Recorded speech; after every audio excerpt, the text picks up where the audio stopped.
Matapos na subukan harapin ni Yoru ang aging devil na isa sa mga primal peer, di kalaunan ay napunta sila ni Denji sa isang space na ginawa ng aging devil para ikulong ang mga humans na nakikipagkontrata o mga humans na ayaw tumanda. This chapter 181 ay may pamagat na Trees on the Mind kung saan para bang ayaw ng mabuhay pa ni Denji at si Yoru naman ay may kakaibang ginawa. Pero again, bago ko simulan ng video, this is Mr. Diamond Anime, ang inyong Tagalog source ng Chainsaw Man. So without further ado, simulan na natin ang video.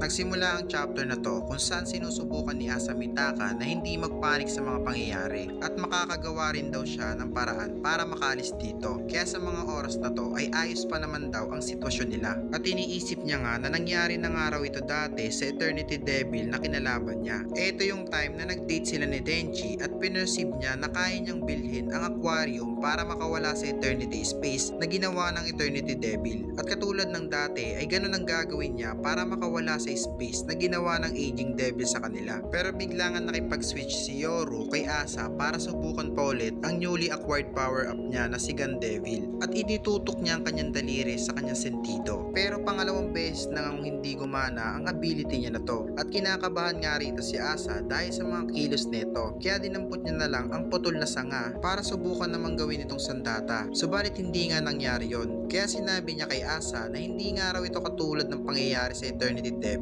Dahil sa space na kinalalagyan nila, ang mga ability ng devil ay hindi gumagana. Kaya nawawalan na ng pag-asa si Yoru dahil ang kakayahan nila ay hindi may kukumpara sa kapangyarihan na tinataglay ng aging devil. Kaya gusto sanang malaman ni Asa kung ano ang gagawin nilang plano. Pero sobrang dismayado pa nga rin si Yoru. Kaya napasuntok na lang siya sa puno at ang puno na yon ay nakaramdam ng sakit na ikinagulat naman ng dalawa. At dito nga ay makita nating mayroong muka o itsura ang puno na yon at nagsasalita pa dahil masakit nga daw ang ginawa ni Yoru. Dahil sa negative emotion ni Asa, bigla na naman nag-switch ang dalawa kaya si Asa na ang may gamit sa kanyang katawan at napasigaw na lang ito sa pagkagulat niya. Kaya dito ay dali-dali siyang tumakbo papalayo sa takot at natisod siya dito dahil hindi niya na napansin si Denji na nakaharang sa kanyang tinatakbuhan. At nagsalita naman dito ang dating Devil Hunter na mas nauna pang nakulong dito sa kanila for 80 years. At ipinaliwanag niya nga na kapag nabubuhay ka na ng 1,000 taon sa lugar na to ay magiging isang puno ka na din katulad nila. Dagdag niya pa dito na kapag isa ka ng puno at tuluyan ka ng nabulok at naging isang lupa at ang iyong karunungan at katawan ay naging isa sa kalikasan ay makakabalik ka na sa iyong tunay na katawan sa totoong mundo. At sa sumunod na pahina naman ay makikita natin ang iba pang mga biktima na umabot na rin ng 1,000 taon ang pananatili nila sa lugar na ginawa ng aging devil.